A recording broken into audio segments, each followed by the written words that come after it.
চেঙাৰ 87 number আলুপতি মাজৰচৰ গাঁও পঞ্চায়তৰ অন্তৰ্গত 830 নম্বৰ কালাইদিয়া প্ৰাথমিক বিদ্যালয়ত AIUDF দলৰ এক কৰ্মী সভা অনুষ্ঠিত হয়।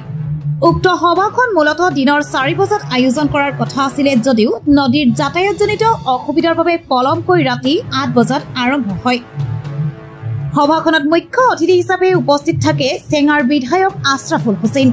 আগন্তুক 2026 চনৰ বিধানসভা নিৰ্বাচন লক্ষ্য ৰাখি দলটোৰ সাংগঠনিক শক্তি বৃদ্ধি আৰু বিকাশ অভিযানৰ অংশ হিচাপে এই কৰ্মী সভাখন অনুষ্ঠিত হয়। উক্ত কৰ্মী সভাখনৰ আৰম্ভণিতেই অসমৰ সংগীত জগতৰ কিংবদন্তি জুবিন গাৰ্গৰ অকাল মৃত্যুত শোক প্ৰকাশ কৰি উপস্থিত সকলো ৰাইজে 1 মিনিট সময় মৌন প্ৰাৰ্থনা কৰা পৰিলক্ষিত হয়। উক্ত কৰ্মী সভাখনৰ জৰিয়তে বিধায়ক আশৰাফুল হুছেইনে AIUDF দলে জনসাধাৰণৰ বাবে 10টা গুৰুত্বপূৰ্ণ ক্ষেত্ৰত অগ্ৰাধিকাৰ তথা গ্যাৰেণ্টি দিয়া বুলি ঘোষণা কৰে। বিধায়কজনে ভাষণ প্ৰসংগত উল্লেখ কৰে যে AIUDF দলে ক্ষমতাৰ অংশীদাৰিত্ব লাভ কৰিলে মাটিৰ পট্টা, জীৱিকা, নাগৰিকত্ব, শিক্ষা, দীক্ষা, স্বাস্থ্য, কৃষক কল্যাণ, মহিলা শিক্ষাৰ অধিকাৰ, দুৰ্গম অঞ্চলৰ যাতায়াত ব্যৱস্থা তথা ৰাস্তা ঘাটৰ উন্নয়ন, চাকৰিৰ সুযোগ সৃষ্টি আৰু জনসংযোগ মজবুত কৰা আদি কামসমূহৰ সমাধান কৰিব। বিধায়কজনে কয় যে স্বাধীনতাৰ পিছৰে পৰাই যিবিলাক সুযোগ সুবিধাৰ পৰা দীৰ্ঘদিন ধৰি জনসাধাৰণে বঞ্চিত হৈ আহিছে, AIUDF দলে সেই সকলোবিলাক সুযোগ সুবিধা তথা সমস্যাৰ স্থায়ী সমাধান কৰিবলৈ বদ্ধপৰিকৰ। বিধায়কজনে অতি স্পষ্ট ভাষাৰে কয় যে AIUDF দলটোৱে আগন্তুক নিৰ্বাচনত জনসাধাৰণৰ সকলো বিষয় তথা সমস্যাক লৈ এক জনজাগৰণমূলক অভিযান অতি তীব্ৰতৰভাৱে আৰম্ভ কৰিব। আমাৰ লগত বিধায়কজনৰ মন্তব্য আছে, আমি মন্তব্যসমূহ আপোনালোকক শুনাই ল'ব বিচাৰিছো। নগৰবেৰাৰ পৰা চাবান আলীৰ ৰিপৰ্ট, N8 অসম। সমষ্টিৰ অন্তৰ্গত আলুপতি মাজৰচৰ গাঁও পঞ্চায়তত AIUDF দলৰ 10টা ৱাৰ্ডৰ পৰা আগত আমাৰ দলীয় কৰ্মীসকলৰ সৈতে আমাৰ এটি ভাৱ বিনিময় তথা দলীয় কৰ্মী সভা আমি ইয়াতে আয়োজন কৰিছিলোঁ। আপোনালোকে দেখিছে যে বিয়লি 4-5 বজাৰ পৰা আৰম্ভ হোৱা সভাখনত ৰাতি 11 বজালৈকে শতাধিক কেইবা 2 শতাধিক মানুহ উপস্থিতি এতিয়াও আছে। গতিকে আমাৰ কৰ্মীসকলে টঙালি বান্ধিছে। প্ৰতিটো গাঁও পঞ্চায়ত ভিত্তিতে আমি এই ধৰণৰ কৰ্মী সভা অনুষ্ঠিত কৰি আছোঁ আৰু প্ৰতিটো কৰ্মী সভাত মই তেওঁলোকৰ বিধায়ক হিচাপে, তেওঁলোকৰ প্ৰতিনিধি হিচাপে তেওঁলোকৰ সন্মুখত থাকিম। আমাৰ চেঙা সমষ্টিৰ 2খন ব্লক কমিটি অতি সক্ৰিয়তাৰে আমাৰ সাংগঠনিক কাম কাজ কৰি আছে।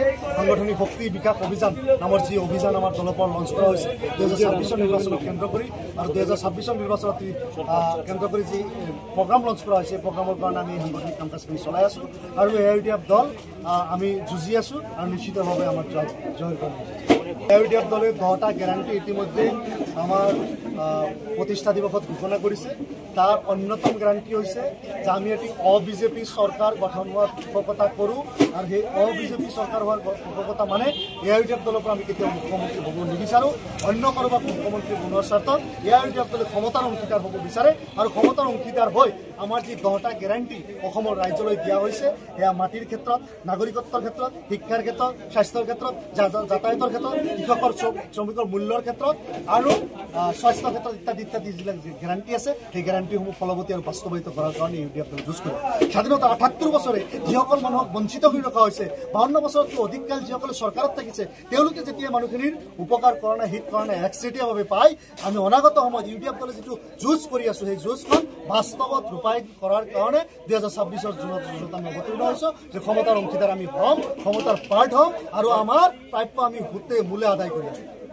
চৰকাৰ বিজেপি বাদে কংগ্ৰেছে যদি আপোনালোকক মিত্ৰতাৰ কাৰণে আমি একলাচলৰ নীতি লৈছোঁ। যদি কাৰোবাৰ মিত্ৰতা কৰিব আছে আমি কাৰো লগত নাযাওঁ। আমাৰ লগত যদি কোনোবাই দৰ্জা টুকুৰিয়াব আছে আহক, আমি কাৰো দৰ্জা টুকুৰিয়াবলৈ যাবলৈ প্ৰস্তুত নহয়। কেন্দ্ৰ কৰি অসমত বিশেষভাৱে মুখ্যমন্ত্ৰী ডাঙৰীয়া এটা ৰাজনীতি কৰি থকা পৰিলক্ষিত হৈছে। মুখ্যমন্ত্ৰী ডাঙৰীয়াই এজন মুখ্যমন্ত্ৰী হিচাপে যি ধৰণৰ কৰিব লাগিছিল তাতকৈ যেন অকণমান বেছি হৈছে আৰু জুবিন গাৰ্গক আমি এটাই বিচাৰিম, তেখেতে ন্যায় পাব লাগে আৰু অসমৰ জনগণক হয় মুখ্যমন্ত্ৰীয়ে জনাব লাগে যে জুবিন গাৰ্গক হত্যা কৰা হৈছে নে হোৱা নাই। আৰু মুখ্যমন্ত্ৰীৰ পৰা স্পষ্ট কথা, তেখেতে তদন্তই কৰিব নে কি কৰিব আমি নাজানো, কিন্তু জুবিন গাৰ্গক যদি হত্যা কৰা হৈছে তেনেহ'লে আমাক ন্যায় লাগিব। আৰু জুবিন গাৰ্গক তাতে লৈ যোৱা শ্যামকানু মহন্ত আৰু তেওঁলোকৰ পৰিয়ালৰ সৈতে মুখ্যমন্ত্ৰীৰ ঘনিষ্ঠতা, এই কথাটো স্বীকাৰ কৰাত কি অসুবিধা আছে? স্বীকাৰ কৰি দিয়ক মুখ্যমন্ত্ৰী। আৰু এই ঘনিষ্ঠতাৰ কাৰণে অসমৰ ৰাইজে মুখ্যমন্ত্ৰী ডাঙৰীয়াক বেয়া পাই আছে।